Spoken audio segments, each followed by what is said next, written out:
Dear friends and colleagues, dear ladies and gentlemen, thank you for joining us today at the conference on the circular economy perspectives in times of war and insecurities. My name is Javir Derala and I come from Civil, and I will guide you through the conference today.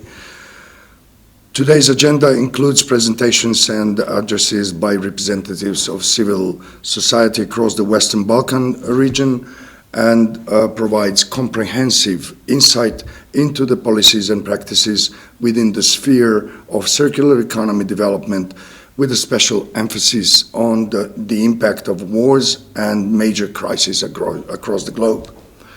This event is part of the Western Circular Economy Week 2024, a regional event organized for the third year by the regional community initiative LogEx, established by the renowned think tank organization, the Balkan Forum from the Republic of Kosovo. Representatives of civil society organizations from across the Western Balkans will speak at the conference. They will share insights on their activities and explore their perspectives of the circular economy within national, regional, and global contexts. The conference will be conducted in English and it will be simultaneously translated into Macedonian, and I thank our colleague Sandra, who will take care of the Macedonian translation interpretation. The statements and presentations will be publicized in Macedonian, Albanian, and English language on Civil's media platform in the following days. So the week, the Circular Economy Week, goes on in the following period as well. All interested media and organizations are free to republish the outputs of this conference according to the Creative Commons license, unless otherwise indicated in some parts. Here's the agenda. The welcoming address will be given by Mr. Gazmend Bërlajolli, Executive Director of the Balkan Forum from Kosovo. Excerpts from the interview with Mr. Fatmir Bidici, the Vice Prime Minister on Economy, will follow. Afterwards I will make a presentation of the summary of the analysis with the same title as the conference, Circular Economy Perspectives in Times of War and Insecurities. Presentations of activities will follow. First, Ms. Evgenija Krstevska, Program Officer of HELVETAS organization, will speak, and then I will give the floor to my colleagues, Ms. Diana Tahiri of Civil, who will provide an overview of the initiative and the activities of the organization within the week, and Mr. Dragan Mishev of Civil as well will speak about the ecocide in Ukraine. We will also be joined by representatives from Universum University of Kosovo, Mr. Valon Murati, and from the Build Green group in Albania, Ms. Liliana Paloka and Ms. Anjeza Sinani. So let's begin with Mr. Gazmend Bërlajolli, the Executive Director of the Balkan Forum. Are we online, Mr. Bërlajolli? Dear colleagues, partners and friends, very honored, to be here today for this conclusive and closing conference that is being organized, as Jabir said, in the framework of our regional Circular Economy Week that is being organized for the third year in a row. Yeah, I'm going to say a few words about this initiative, but before that, I just want to compliment Civil for the title of the conference, because lately, I was thinking about this exactly same thing, but it provoked me to make some questions, such as, should we stop and not think about circular economy, education, health, justice, because it is right also to think that we are in a verge of, World War III, not to be, start conspiracy theories now, but with all the wars that we have with the Ukraine war, with the Middle East conflict, with power shifting, US, China. Our region is not also immune to, with the ability to tackle the issues from the past, and lacking of the how to say will to move forward and resolve those issues. Also seeing the right-wing groups gaining support, fueling instability and the interstate tensions in our country. So we can continue about this. So it's a very fragile environment, but so these are all legit questions. And it's a big dilemma to me, because personally, if you ask me, I think, yes, I agree. We should treat security and stability as top priorities, because those are pivotal for long-term stability and prosperity as well. But as a citizen, as a civil society activist, I would really be delighted to see a working formula that distribute time and energy proportionally for other topics as well, and not just this big political, because we are witnessing a difficult time that a singular topic can continue easily for 5, 6, 7 years. So I just wanted to compliment Civil for the title, because it really provoked me, and it's something that we've been discussing with the team, that it's so sad at the same time that we cannot, all these political issues are hijacking the agenda of also some important topics. So back to topic. So to give a bit of background of the initiative, I would have to go back and emphasize the Balkan Forum's vision, which is basically focused solely on advancement of cross-border dialogue, creating networks, identifying like-minded organizations and people, and trying to create this shared agenda, which is based on positive practices, and promote those initiatives jointly in a region, so that we move forward in the region. So that's basically, also our aim when we established this community, which is called LogEx in 2021. And the LogEx stands Local Community for Global Excellence, for those that are new in this conference. So basically, LogEx is an informal group which is comprised of different like-minded organizations from the region and individuals. So there are from academia, from universities, from civil society, organization, business, community, scientists as well. So it's a small group, but it's been together for the 3rd year.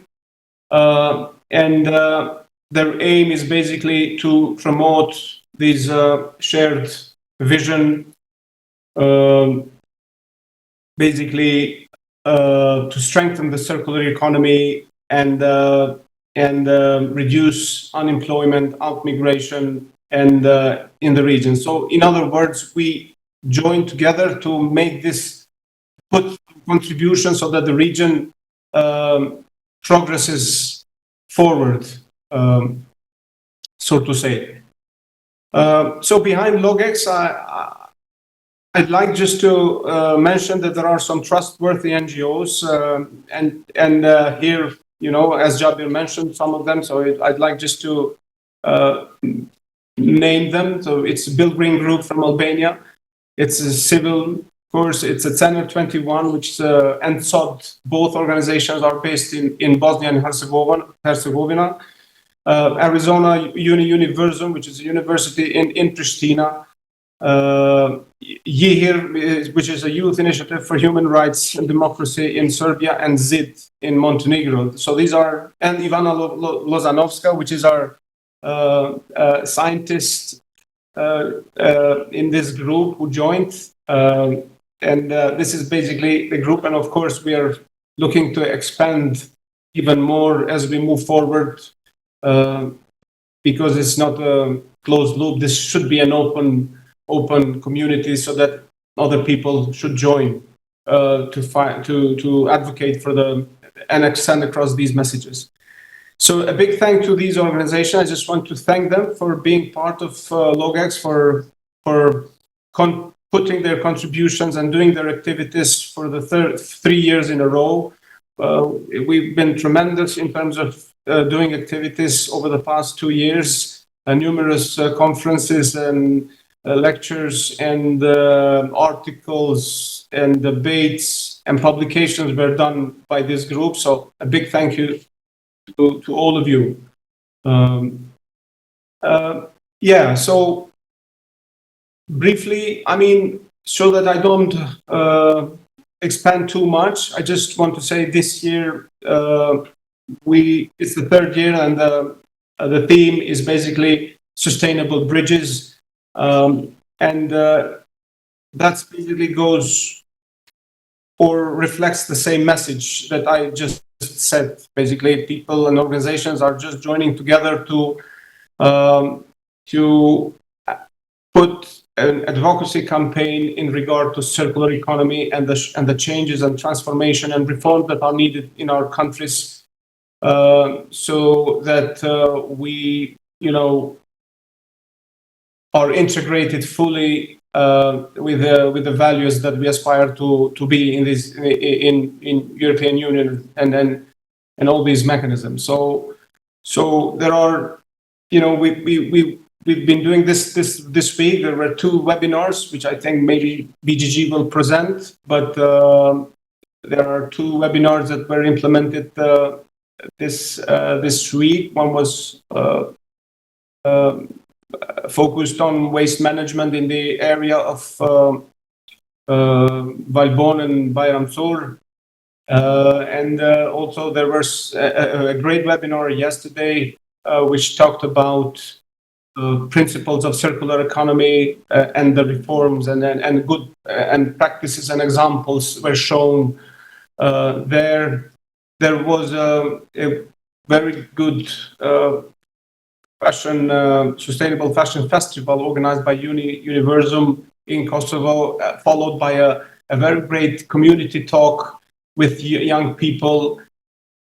That was also, and we had also events and workshops organized in Bosnia and Herzegovina from our partners Senior 21, which they did a workshop with journalists, and the angle that they took was that we live in this area of fake news, and also they wanted to kind of do a glossary or terminology for journalists in regard to green topics, so that they are not misinterpreted while reporting. So this was also one angle that they took, which we appreciate.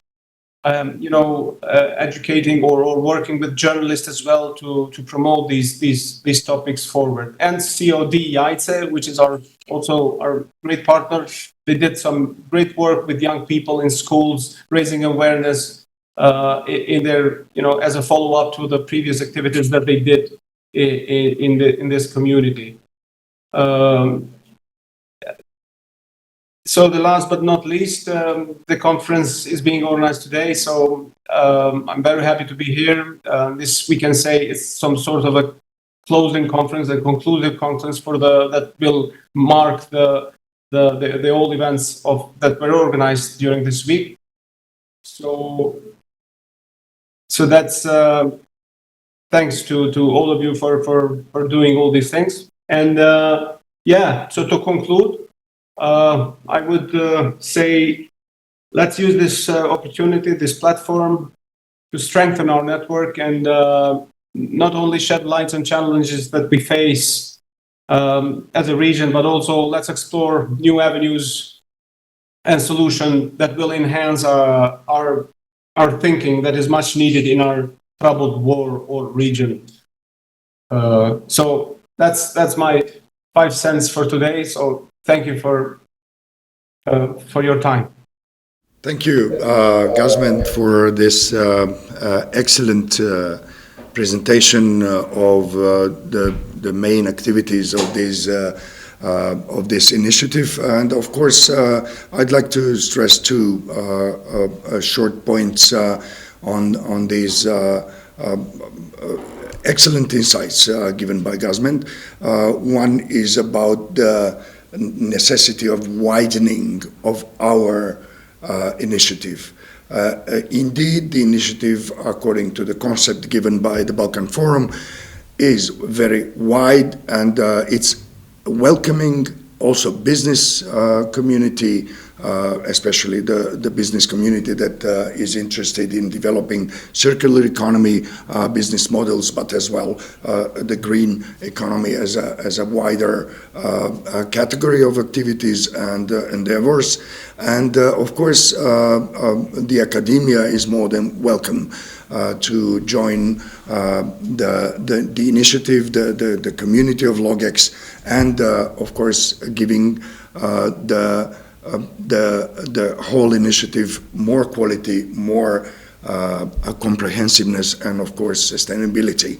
The next item on our agenda is, of course, as we announced, a very interesting excerpt from the interview conducted the other day during the week with the Vice Prime Minister of Economy, Mr. Fatmir Butici, who speaks in this part about the necessity of regional connectivity and regional cooperation.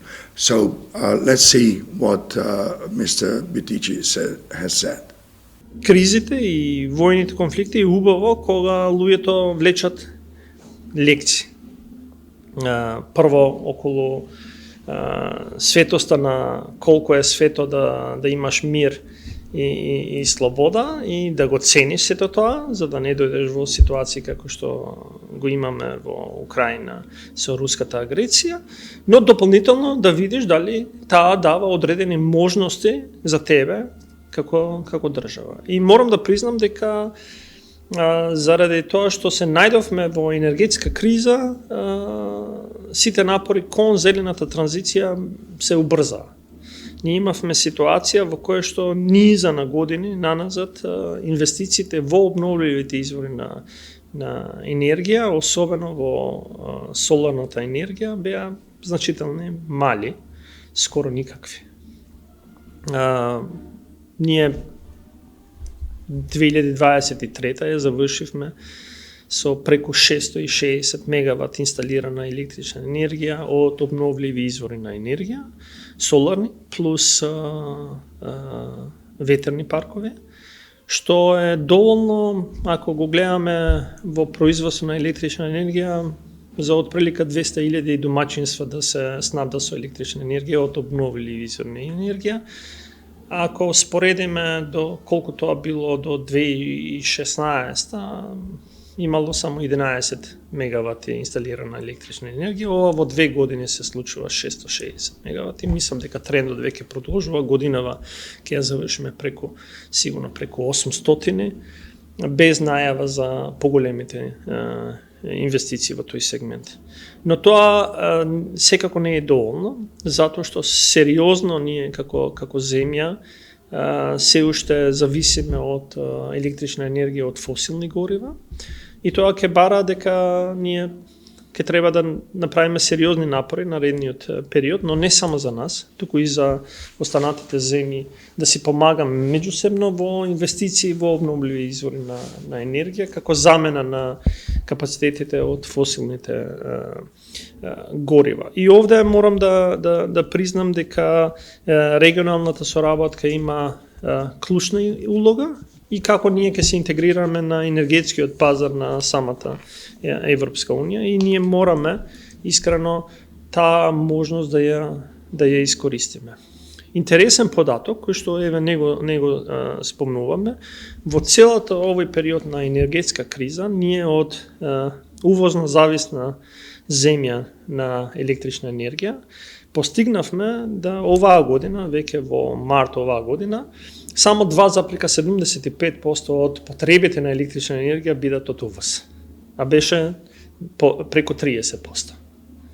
Тоа укажува дека сериозно е направено во исчекор да бидеме енергетски независна, што ќе не стави во ситуација да бидеме веќе извозно ориентирана земја на производство на електрична енергија, уште подобро од обновливи извори на енергија, и ова е реално можност која што треба да ја искористиме. Во сегментот на циркуларна економија ние пред во месец почетокот на месец март бевме домаќини на регионалниот програмски диалог на Зелениот климатски фонд.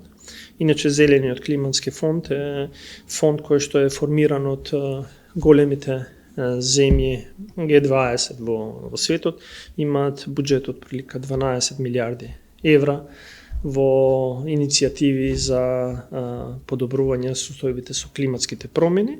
За прв пат се организира еден таков регионален програмски диалог на сите земји од југоисточна Европа и Централна Азија.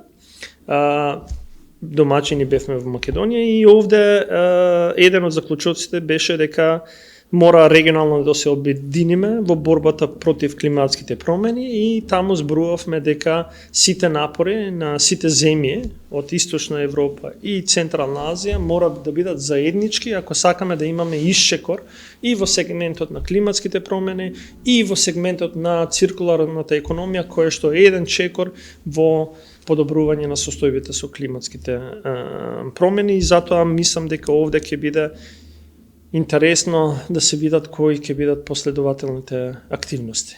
Indeed, it's a very important set of interviews that the civil media team has conducted in the last several days, including the interview that we presented right now, but I strongly recommend all the other interviews to be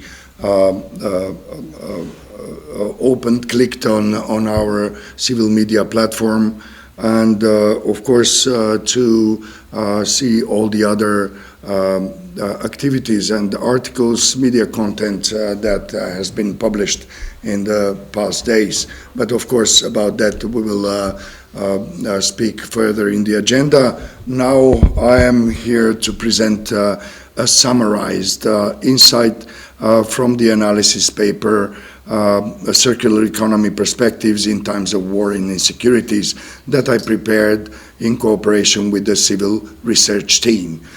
So please be patient to see the accents, the summarized accents of this analytical work that we together conducted in civil. This analysis paper explores how the principles of circular economy can be upheld and advanced even amid the chaos and destruction of wars and conflicts. The full version of the first draft of this analysis will be published after this conference, and it will be submitted to partners and governments across the region and globally, of course, as well as to relevant international bodies and organizations. The analysis highlights the severe environmental damage caused by the Russian aggression against Ukraine. My colleague Mishev will speak more about that, but in the analysis this part includes the destruction of national parks, reserves and forests, leading to a significant loss of biodiversity and an increase in greenhouse gas emissions. The conflict has resulted in extensive environmental damage amounting to billions of euros, something like nearly 60 billion euros of damages, environmental damages conducted and identified so far, and it's rising. The ecological destruction underscores the need for resilient and sustainable practices even during times of war. Of course, it is interesting to mention that Ukraine is probably the first country that is recording and analyzing ecocide, instances of ecocide. Furthermore, in the analysis, we have the impact of conflicts in general on green transformative policies and practices.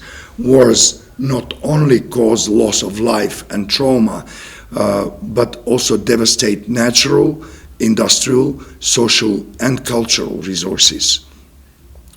Conflicts disrupt supply chains, making essential raw materials scarce and expensive, thereby hindering circular economy efforts. The financial strain of war diverts resources away from sustainable projects, while environmental degradation further complicates waste management and recycle initiatives. It's important to also mention that the environmental degradation during wars and conflicts further sustain the suffering of human population. And that's equally important to have in mind when we look at wars and conflicts. Policies and strategies for mitigating the impact of wars and conflicts on green initiatives is another chapter of this analysis, to which I summarize here. And it says that despite these challenges, there are ways to mitigate the impact of wars on green initiatives. This analysis suggests focusing on localized production, resilient technologies, and supportive policies, strengthening local recycling and manufacturing capabilities can reduce dependency on global supply chains. Investing in resilient infrastructure and adaptable business models can help maintain circular practices during conflicts. Local and central governments, national governments, play a crucial role in this context. Further, we have worked on revealing 5 key strategies for resilience. I'll briefly mention them here. The European, of course, the European Green Deal, which aims to make the EU's economy sustainable by turning climate challenges into opportunities, and includes measures to ensure resilient supply chains. The United States National Recycling Strategy focuses on improving the recycling system and maintaining infrastructure during emergencies. The UK's resources and waste strategy emphasizes minimizing waste and promoting resource efficiency. The Nordic Council of Ministers approach promotes regional cooperation and innovation to enhance circular practices. And the last but not the least, French legislation enacts laws to eliminate single-use plastics, improve recycling rates, and promote product repair and reuse. One common ground for all these key legislative and strategic approaches is that all of them include, and the updates include, the emergency, wars and insecurities aspect, and they're envisaging an approach in which these practices will be made resilient and to sustain shocks in the economy, in the security, and the environmental degradation that is a consequence from wars and conflicts. These strategies serve as guidelines for less developed regions like the Western Balkans. By promoting local sustainable supply chains and investing in resilient infrastructure, these regions can enhance their ability to withstand disruptions. Fostering public-private partnerships and encouraging innovation in recycling and waste management are also crucial. Additionally, international organizations can provide support and resources to help these regions sustain circular economy efforts. In this context, I believe that the LogEx community and this LogEx initiative, including this Circular Economy Week that is held for 3 years now, we believe that is a great contribution towards improvements of the policies and practices in these areas, such as circular economy, as well as the wider context of the green economy. Conflicts can also present opportunities for advancing circular economy principles. Resource efficiency and local production can reduce dependency on global supply chains. Crises often spur innovation, leading to new technologies and methods that support sustainability.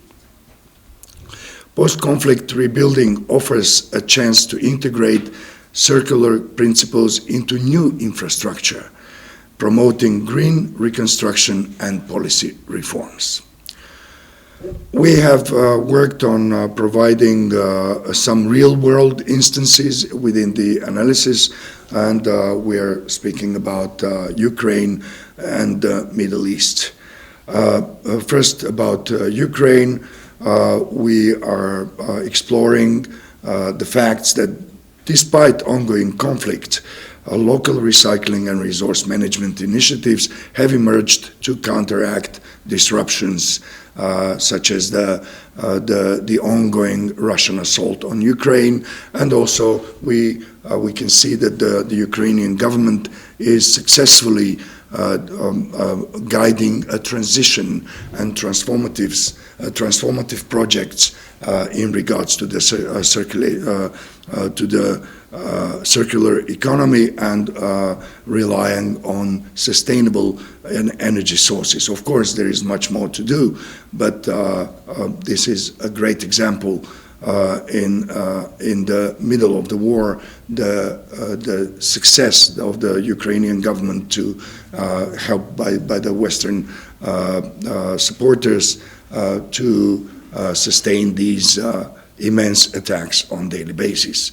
In the Middle East, prolonged conflicts have led to environmental degradation as well, but some regions have initiated recycling and waste management projects that are also revealed in the analysis. I'd like to take the opportunity to provide 6 recommendations that are part of this analysis paper and that are going to be shared with our partners, and in case they adopt it, we can jointly approach our governments in the region and of course the international community. The recommendations go as follows.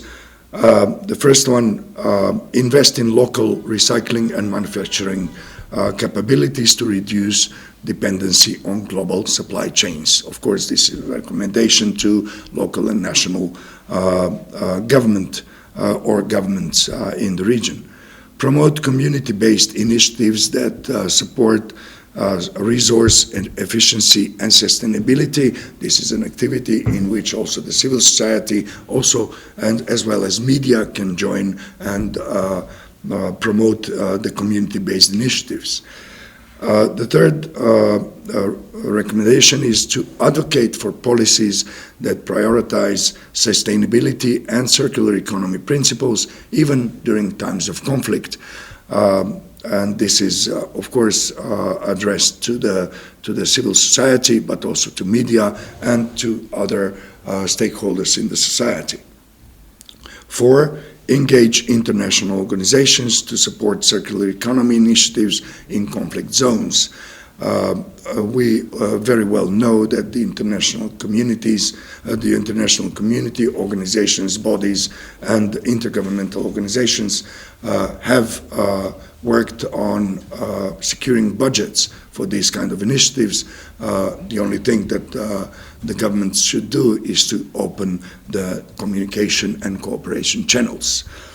5, encourage the development and deployment of technologies that can operate effectively in conflict-affected areas. This can be conducted by local and national governments to secure funds for local initiatives and the new technologies research and innovation in the countries, in the respective countries. 6, support analysis into materials and processes that enhance resilience and sustainability. Of course, this is also, again, directed to the civil society, but also to academia that can open projects within its curricula to work on analysis, to provide expert support to these kind of activities at national and at local level.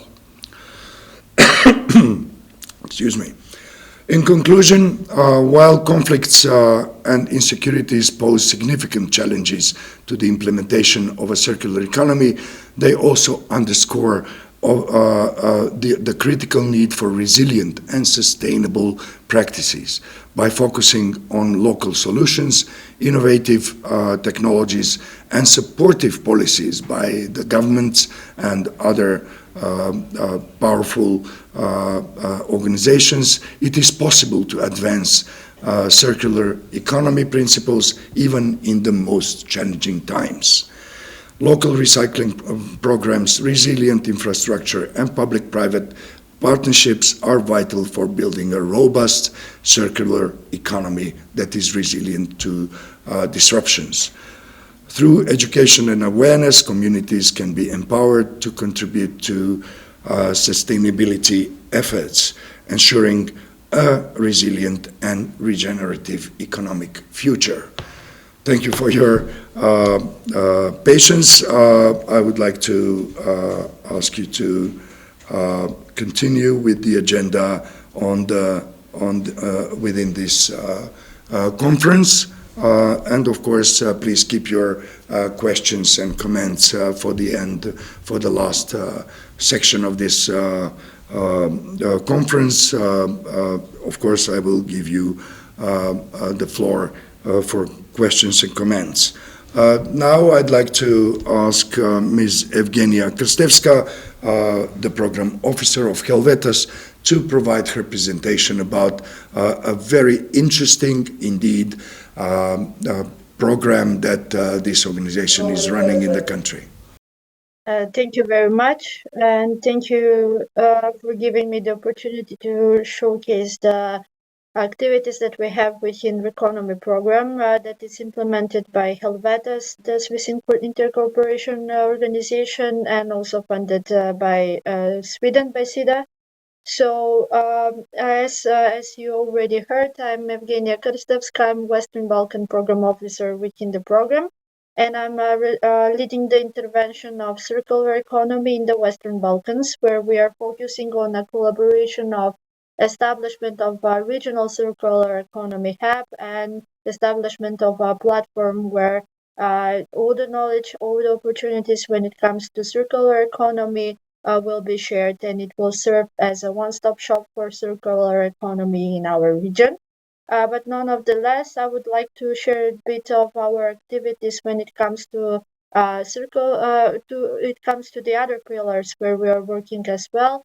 We're also focusing with our interventions in the energy efficiency in the construction and renovation area. We're also working on the digitalization, and also closely co-working with the public employment services with the implementation of the activities that we have. And under the umbrella of the project of empowering disadvantaged to green and digital, we have an intervention that is called cross-regional collaboration for circular economy that somehow encompasses everything that we're talking about today.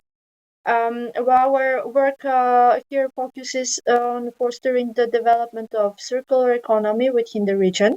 So as I said, we're actively implementing activities in Serbia and in Montenegro, in Albania and in North Macedonia with the aim of establishment of a regional circular economy hub and an online platform. Over here, we are closely co-working with the private sector that has really huge emphasis on the circular economy and are the main beneficiary of the intervention, with a special focus on woman, female-led enterprises, youth-led enterprises, and small and medium enterprises. But also this collaboration would not be possible if we don't have our support from the chambers of commerce from Serbia, Albania, and Montenegro.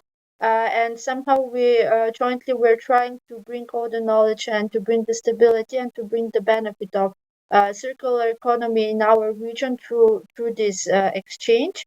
As I've said, that during the implementation of our activities, we also saw an immense potential for development and enabling an environment for the circular economy to bring sustainability, but also to generate new job opportunities in our region.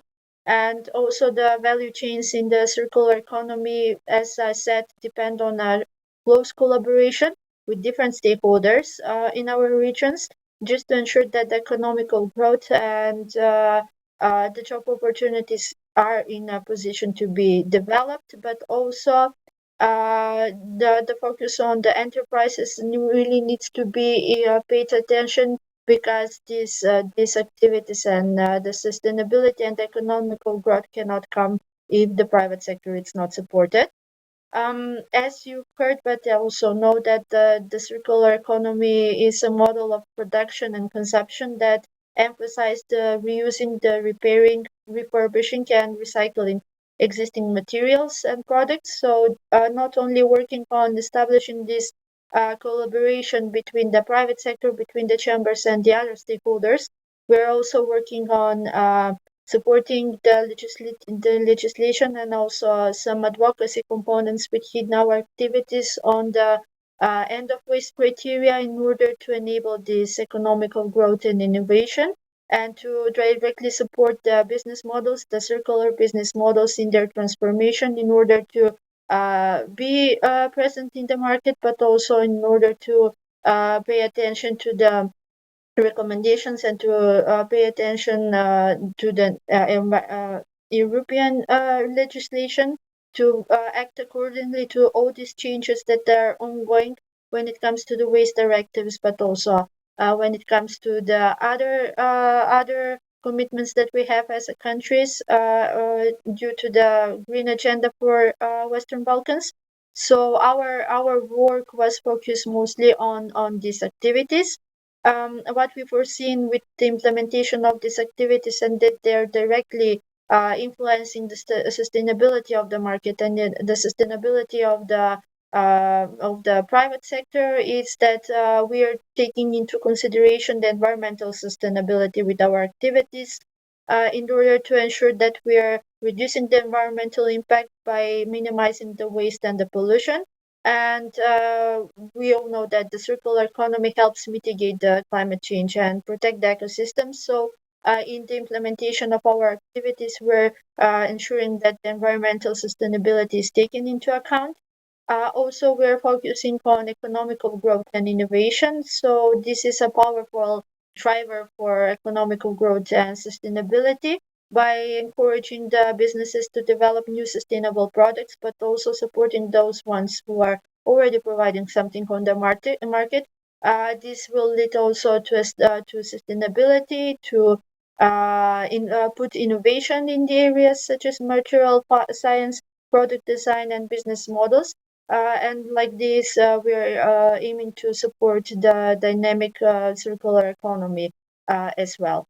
On the other hand, we are also, as I said, working jointly with the private sector and with the chambers of commerce in order to use the resources efficiently in our regions, because the value chains in circular economy can be built also on a regional level, and the materials who are already in the waste management system can be used in the production of new products by upcycling, recycling, and other processes. So over here we have some ongoing activities jointly in order to work with the private sector and the other stakeholders. And our aim is also, due to this collaboration, to focus also on the social benefits for the people.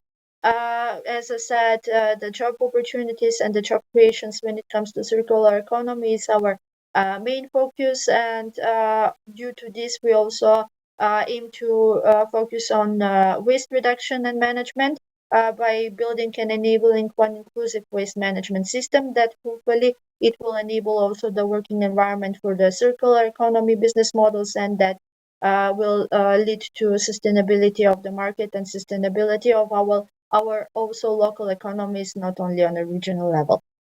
These are the activities that we are mostly focusing in the upcoming years. So as I've said, our economy now currently it's in the main phase on the implementation of the activities when it comes to circular economy and the other interventions that we have. So in the upcoming years, by the end of 2026, we're aiming to bring some sustainability in the market and to support the private sector, the small and the medium enterprises, and the women-led enterprises in order to bring sustainability for them and also for the people in our region. Thank you very much, and thank you for the invitation. So I will stay here in the discussion part. If you have any questions, I'm open to answer for the upcoming activities. Thank you very much. This was very interesting to hear. So we are now richer with information about one more real serious big program that is conducted by HELVETAS, and we heard this from our colleague Ms. Evgenija Krstevska.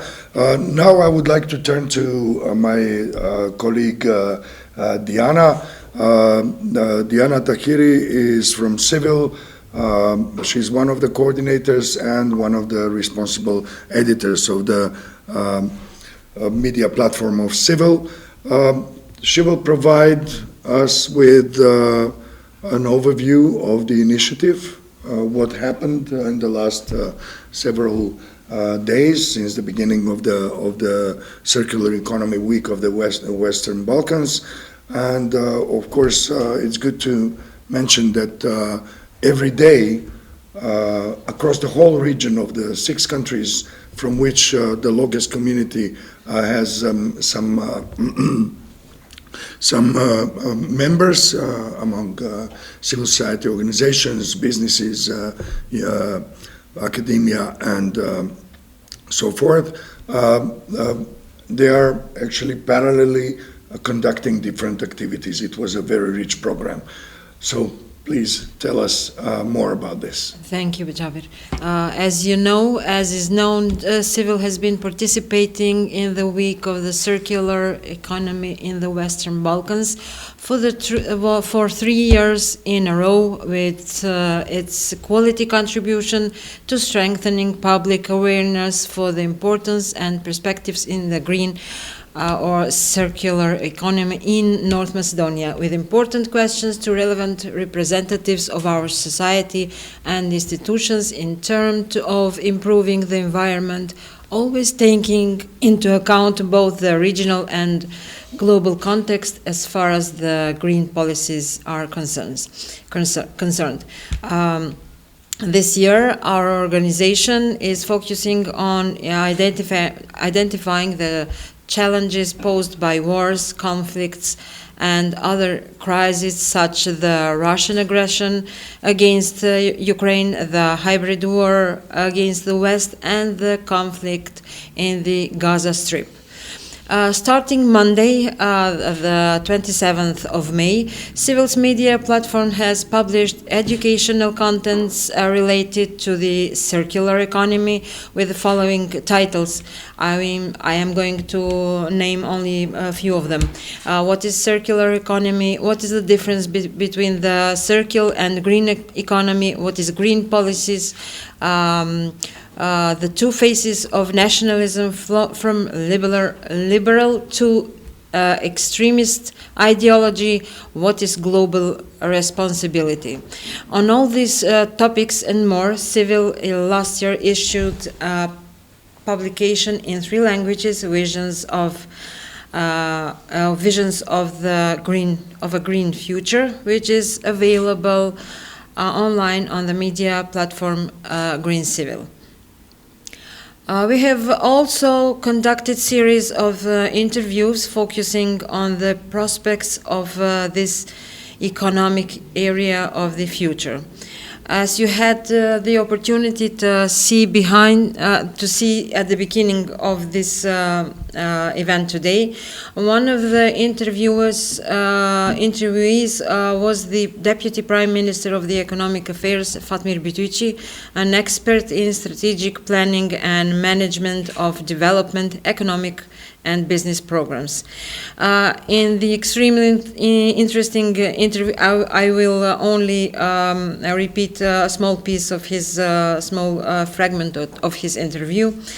He gave very interesting answers to the questions about the importance of regional cooperations, current trends and opportunities offered by the green economy, North Macedonia's path to the green transition.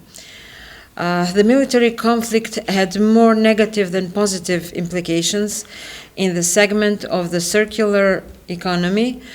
Not only our country, but also the businessmen begun to see that it is not possible to create independence in any sector and to profit from it only as an isolated state, pointed out among the other Bityqi regarding the impact of the military conflicts in the circular economy. The environmentalist and the political scientist Tony Popovsky wrote regarding the effect of wars and military security crisis and polarization on the possibilities of the circular economy becoming a dominant trend in the world economy. Professor Ognjen Marina at the Faculty of Architecture says that in order to achieve a sustainable urban development, it's necessary to change the paradigm through which we perceive, analyze, understand and explain the world around us and the built environment, and then start organizing our life on completely new grounds and the development of human communities, including cities, says Mr. Marina. An indirect consequence of the military related crisis in the deprioritization of the circular economy at the expense of urgent investments to help the population and to rebuild the infrastructure, although that rebuilding is also desirable to be carried on the basis of the principles of reuse of materials, especially the construction sector, says in the interview for Civil the environmentalist and political scientist Tony Popovsky, as I said in his interview for Civil. I'm going to name also the National Coordinator for Open Balkans and for Regional Initiatives, Mr. Marian Zabrčanes. He also wrote a very good article and answered our questions about the regional initiatives that, as he says, can be very amenable to green policies, especially given that the green policies fall within the spectrum of the progressive and liberal policies. And we had another interview with Ms. Lencha Nikolovska, the director of Agro Team, and she indicated that for any investor, whether domestic or foreign, the policy of the current government, the measures that are taken, and the stability in the country are important. She also says that when the government is unstable, companies are cautious and avoid long-term investments in green technologies and infrastructures. I will only add to Jabir's last words before me. Every material that is sent to us from our partners in the LogEx community is available on our websites, Green Civils and Civil Media, in the original language that is sent, and it will the other articles will be published in the other days. I maybe know the next week, every day. I don't know. We're going to look. Well, it depends on the editors of the course. media platform, I think. Yes, of course. Yes. Indeed. Thank you for this really comprehensive outline of the activities. I also would like to mention that all the way until until before the very beginning of this conference, we keep receiving materials from across the region, from Bosnia and Herzegovina, from Serbia, from Kosovo, from Albania, and Montenegro, different information, and of course that will those articles, those materials are important to be presented also to the Macedonian audience, but also to the international and regional audience, because we are producing media content in Macedonian, Albanian, and the English language. And we are also thinking, maybe I can reveal that plan, we are also thinking about opening a section in BCS languages that will be present in the green civil.mk media platform, of course, in the very near future, unless we have some technical difficulties to do that. Mr.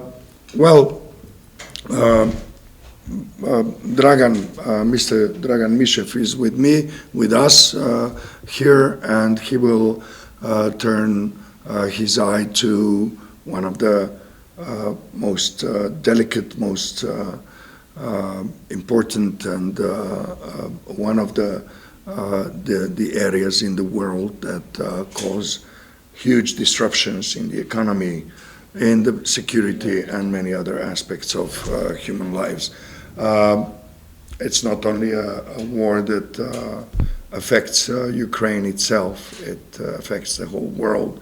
This is an interconnected world, and it's natural to see that all the conflicts, whether they're in Ukraine, Middle East, South Sudan, or wherever else in the world, they affect every other corner of the world. So you will speak about the ecocide in Ukraine conducted by the Russian forces, which is coinciding with a rather large part of the analysis that I presented before, in summary, of course. And I look forward to go on with cooperation on this issue with you. Please. Thank you, Javier. I'll try to be as brief as possible. As you mentioned now and before in your presentation, the Russian invasion of Ukraine has led to ongoing widespread and possible serious and long-term environmental damage. The Ukrainian government, journalists, and international observers describe the damage as ecocide. Explosions inflict toxic damage along with physical destruction. However, the beginning of the Russian war against Ukraine on February 24, 2022 has created a new reality in the world. Crimes against the Ukrainian environment and people are being committed every day. Ever since the beginning of the invasion, we have been observing and witnessing the total and, in most cases, almost all of them, deliberate destruction of Ukrainian natural resources, ecosystem, and industrial and infrastructural facilities, which has led to the widespread environmental pollution. Russia uses the destruction of the environment as a weapon of war in Ukraine. The detonation of missiles and artillery shells is unleashing a great number of toxic substances which accumulate in the surrounding soil, wood, turf, and other structures.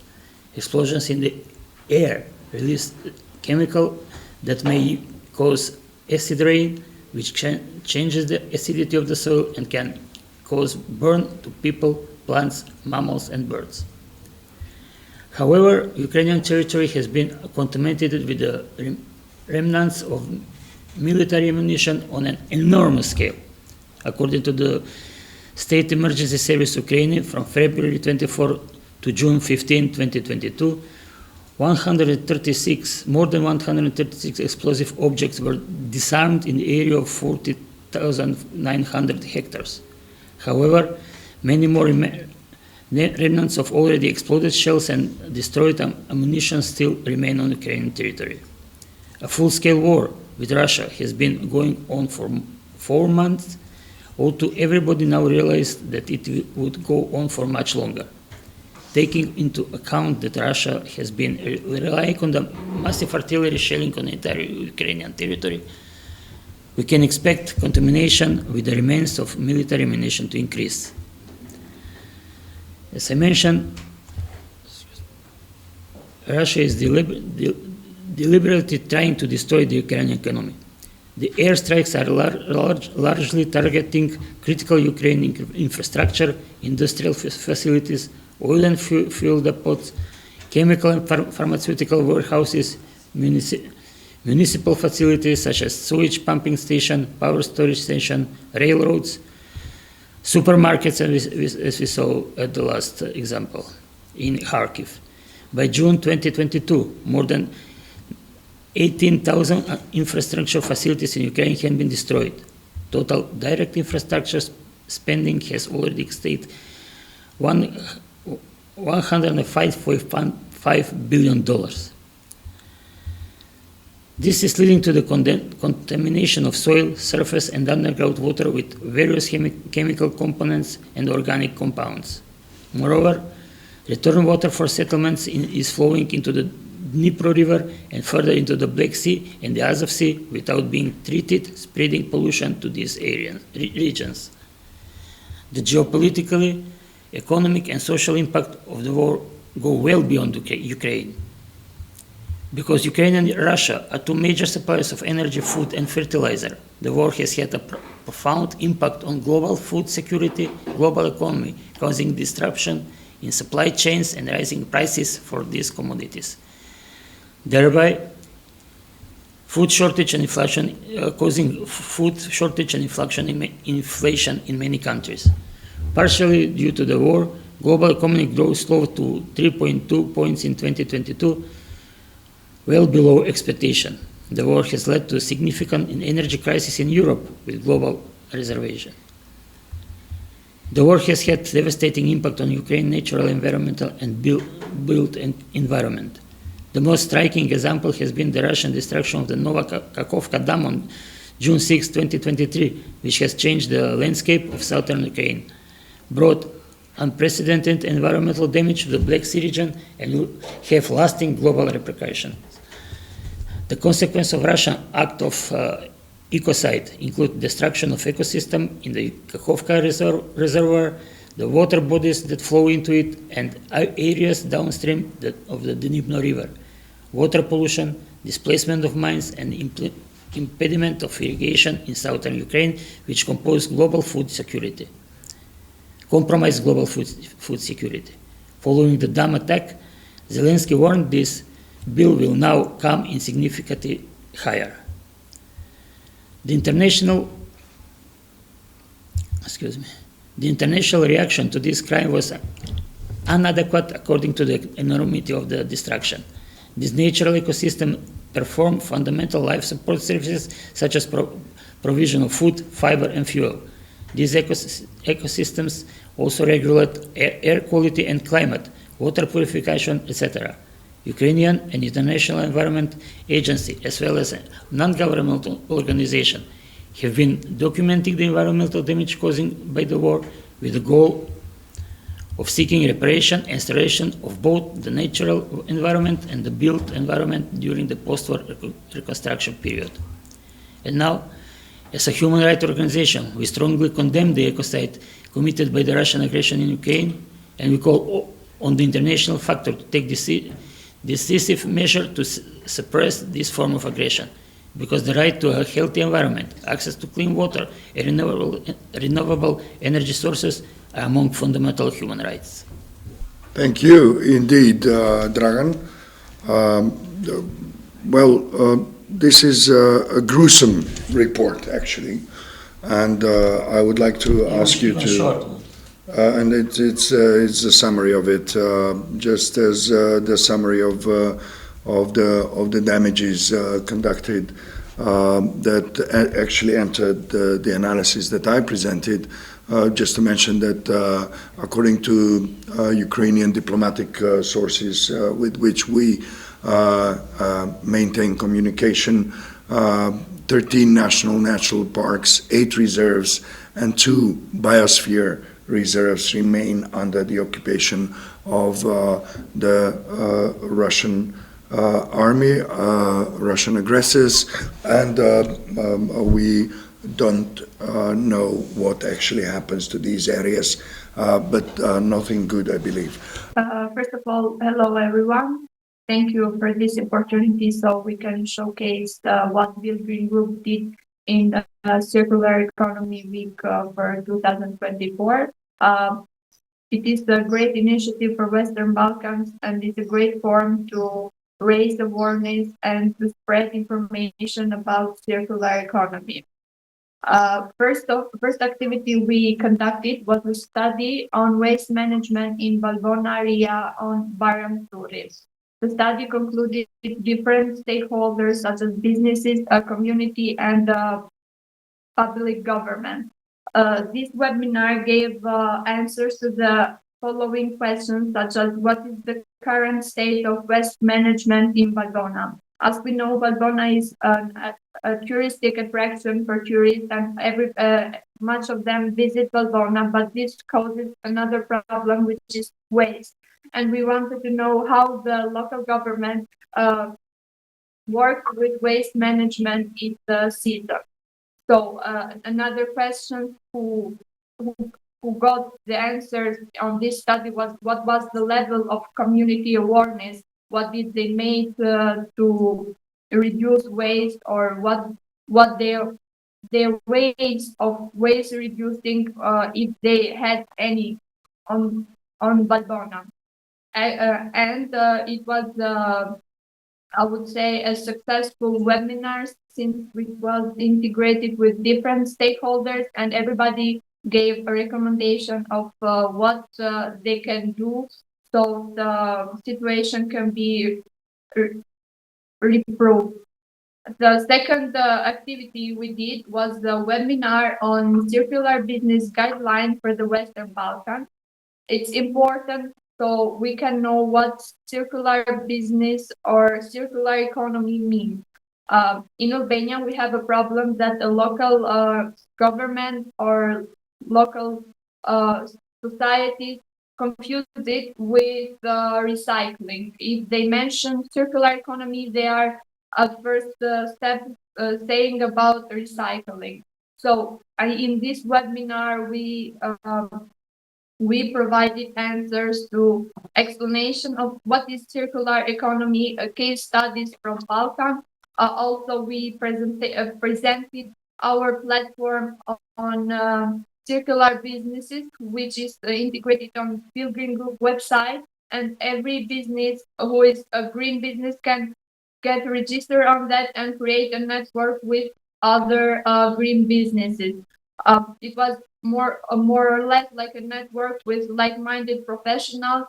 They in this webinar took part different professionals from different fields, such as Ministry of Environment, such as GIZ, and local government professionals.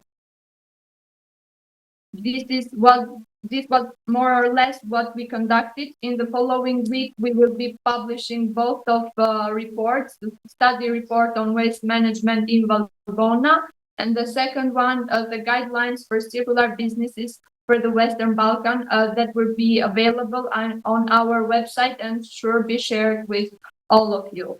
Thank you. Thank you.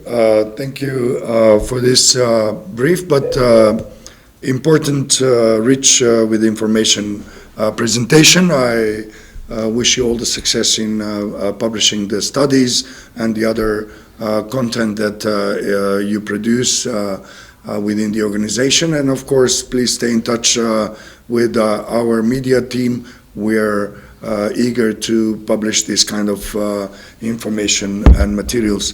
Now I would like to go back to Mr. Murati. Are we now in a can we hear Mr. Murati? We have organized now traditional event within the framework of this Circular Economy Week within our university, Sustainable Fashion Festival. Also, I think at the end of the show, let's say, also Mr. Bërlajolli was with us when we had a debate. Basically, the students of fashion design, jointly with professors, with assistants, within the course of fashion design, but also within the course of jewelry design course, have crafted different dresses from recycled materials and clothes, but also, including plastic bottle caps and zippers. And then they have organized this, as I said, this festival, this fashion festival. So I think that there were around 30 students involved in designing these clothes with sustainable materials, so with recycled materials, and also 10 or 15 of them were also as designers, but also with the support of professors. After the festival, so we have organized a small, let's say, debate in a nature close to our campus, discussing about how do they see the idea of a circular economy, of this sustainable fashion. And I think there were a couple of very interesting debates about this topic from students, from professors, but also we have been included too. So also Mr. Bërlajolli, me, and the others. So this is basically what this year we have done within this already traditional activities that we are organizing jointly. Indeed, and it is very important to us in the LogEx community, of course, to be in a company with the academia, with university, and it is important to us to know that the intellectuals, the academia is interested in providing knowledge and taking part in our community, in the LogEx community, in the LogEx initiative. And I hope that many other universities across the region will give a try to join us and to contribute towards our projects and initiatives across the region, of course, much wider, because we are talking about a global issue and a global endeavor of many different stakeholders and actors in the society and in the state, and of course in the business. I think we are about to enter the last session of this conference. Now, if there are questions or comments from both the participants, or if there are questions from the online community, I'd like to give the floor to the participants to answer them. I have listened carefully to what you all emphasized, and I'm glad that I had participated in such event. I have a question for panelist Dragan Mishev regarding what Ukraine is doing for all the horror that Russia is committing as an aggressor. Exactly how does Ukraine handle these Russian attacks on the environment? Actually, this was part of my wider analysis about ecocide in Ukraine. I have to shorten this for the favor of time. So, as Jabir also mentioned before, Ukrainian government is one of the first that record the ecocide committed by Russian aggressors on Ukrainian soil. Generally, Ukraine is first country investigating crime against the environment as war crime. This can no longer be sidelined as collateral damage, and it is actually crime in Ukrainian law. and it is named ecocide. Ukraine is a pioneer in prosecution of such crimes and seeking to bring to justice the preparators of environmental crimes. As the EU advisory mission, Ukraine is contributing to the collective effort by the means of its current mandate, by supporting the investigate and prosecution and international crimes. And within this framework, which contributes to the collective effort with the means of its current mandate, it supports the investigation and prosecution of financial crimes. A United for Justice conference was held in October in Kiev, and it was beginning of a pioneer effort to improve the international legal architecture for environmental crisis. This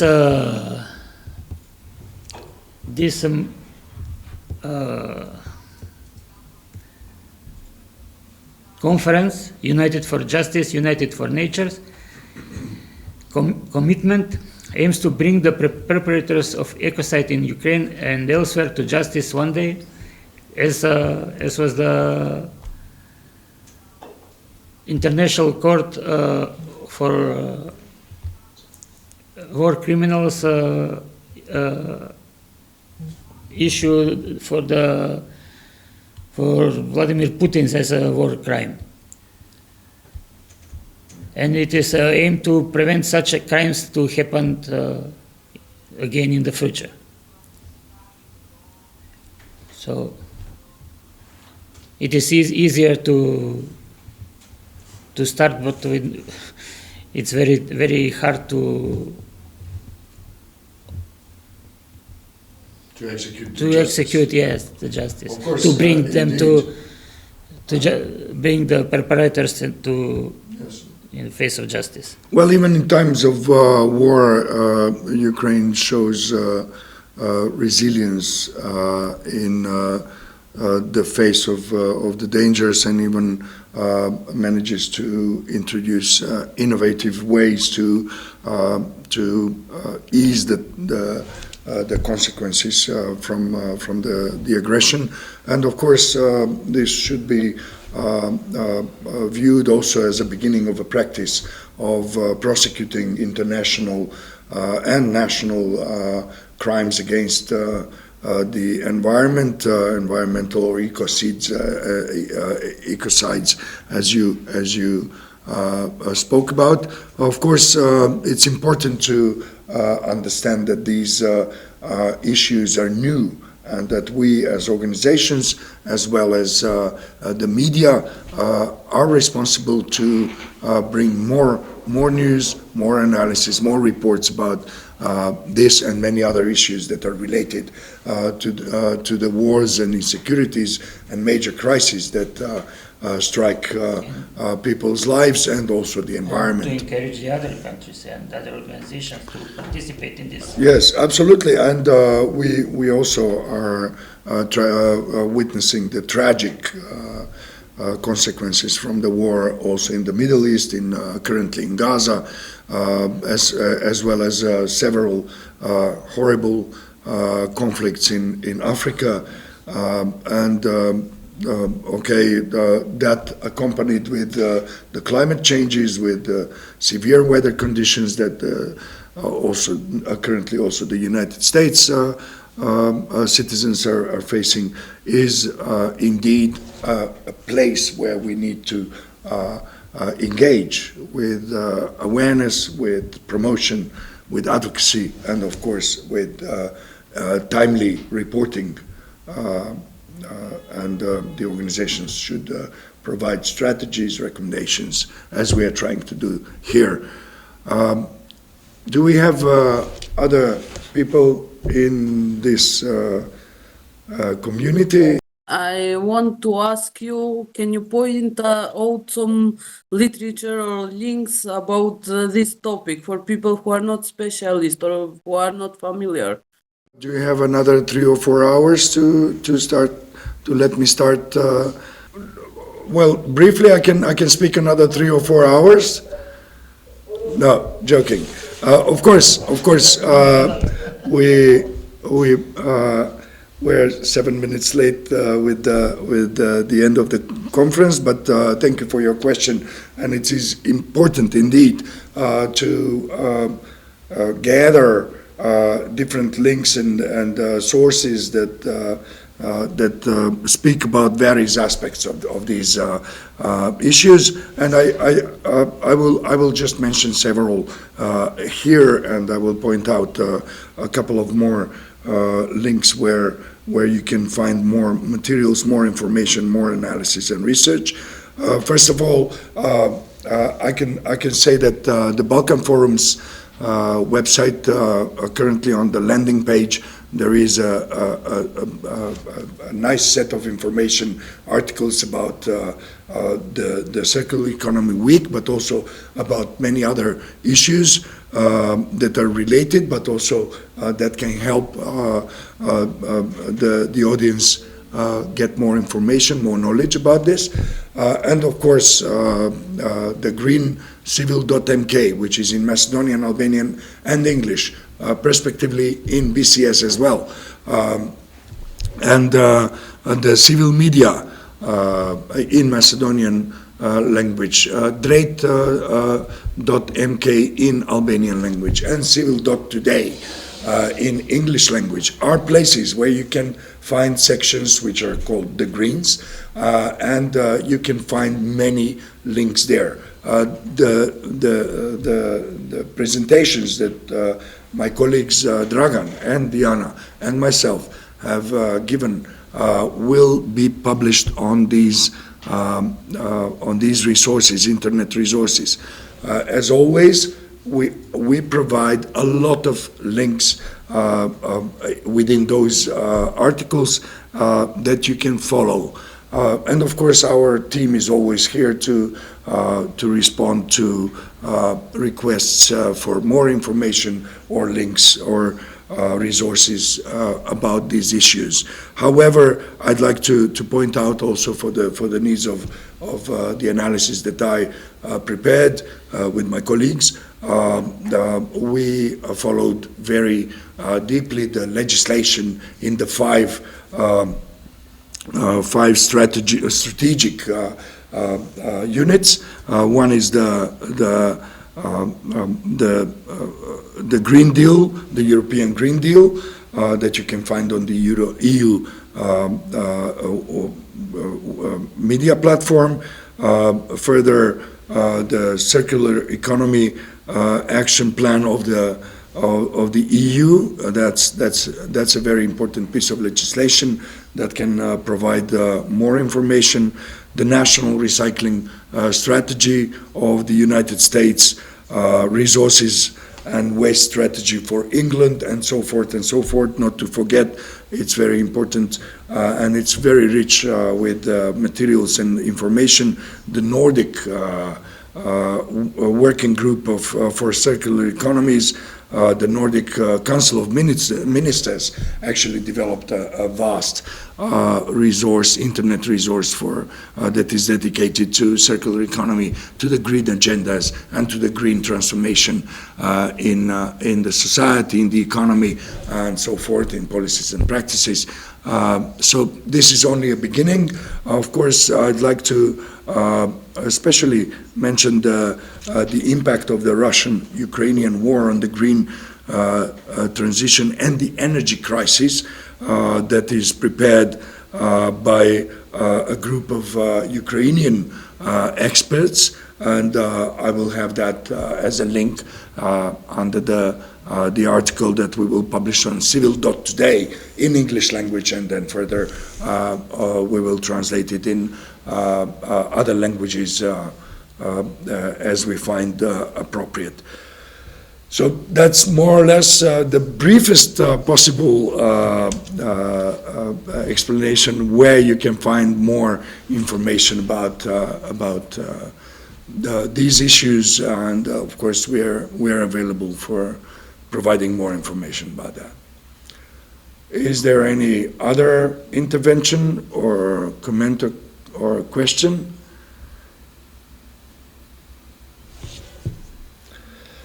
Well, seems that we're now at the end of the conference, at the very end of the conference.